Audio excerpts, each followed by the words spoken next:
Baiklah, Assalamualaikum warahmatullahi wabarakatuh. Perkenalkan, nama saya Rifa Tamia Tifania, NIM 18233094 dari Prodi Manajemen Pajak dengan mata kuliah Etika Perpajakan. Baiklah, di sini saya akan membahas materi tentang etika dalam bidang perpajakan. Materi yang pertama yaitu etika dalam bidang perpajakan. Etika adalah prinsip moral yang memberikan pegangan bagi tingkah laku seseorang. Ketika etika itu dikaitkan dengan perpajakan, maka akan banyak sekali pihak yang terlibat di dalamnya. Bahkan bisa dikatakan semua pihak ada di dalamnya. Secara subjektif, seluruh warga negara adalah wajib pajak. Dengan demikian, arti etika perpajakan ini wajib dimiliki, dimengerti, dan diamalkan oleh setiap individu, seperti halnya etika berpakaian dan sebagainya. Materi yang kedua yaitu Kode Etik Pegawai Dirjen Pajak. Kode Etik Pegawai Direktoral Jenderal Pajak adalah pedoman sikap, tingkah laku, dan perbuatan yang mengikat pegawai Direktoral Jenderal Pajak dalam melaksanakan tugas pokok dan fungsinya serta dalam pergaulan hidup sehari-hari. Dengan kode etik, segenap jajaran Direktoral Jenderal Pajak dituntut untuk mengetahui, memahami, menghayati, dan melaksanakan tugas sesuai prinsip-prinsip tata pemerintahan yang baik atau good governance. Materi yang ketiga yaitu tanggung jawab akuntan pajak. Terbagi atas dua. Yang pertama, tanggung jawab utama praktis pajak adalah sistem pajak, yang berarti suatu sistem pajak yang baik dan kuat harus terdiri dari entitas administrasi pajak, kongres, administrasi, dan komunitas praktis. Yang kedua yaitu pentingnya pervasif atau peresepan dalam hubungan antara praktis dan klien yang normal. Kedua tanggung jawab dikenali dan dilaksanakan. Materi yang keempat yaitu etika akuntan pajak. Dalam kaitannya dengan etika akuntan pajak, AICPA mengeluarkan Statement on Responsibilities in Tax Practice atau SRTP.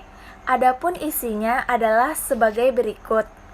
Yang A, SRTP nomor 1 posisi pengembalian pajak. Yang B, SRTP nomor 2 jawaban pertanyaan atas pengembalian. Yang C, SRTP nomor 3 aspek prosedur tertentu dalam penyiapan pengembalian. Yang D, SRTP nomor 4 penggunaan estimasi. Yang E, SRTP nomor 5 keberangkatan dari suatu posisi yang sebelum tertentu dalam penyiapan pengembalian. Yang D, SRTP nomor 4 penggunaan estimasi. Yang E, SRTP nomor 5 keberangkatan dari suatu posisi yang sebelumnya disampaikan di dalam suatu kelanjutan administratif atau keputusan pengadilan. Yang F, SRTP nomor 6 pengetahuan kesalahan dalam kurung persiapan kembalian. Yang G, SRTP nomor 7 pengetahuan kesalahan dalam kurung cara kerja administrasi. Yang H, SRTP nomor 8 format dan isi nasihat pada klien. Materi yang ketujuh yaitu kompleksitas aturan perpajakan versus tuntutan klien. Pajak secara klasik memiliki dua fungsi. Yang pertama, fungsi budgetair, yang kedua, fungsi reguleran, dan berdasarkan Undang-Undang Dasar 1945 Pasal 23 Ayat 2 disebut bahwa segala pajak untuk keperluan negara berdasarkan undang-undang.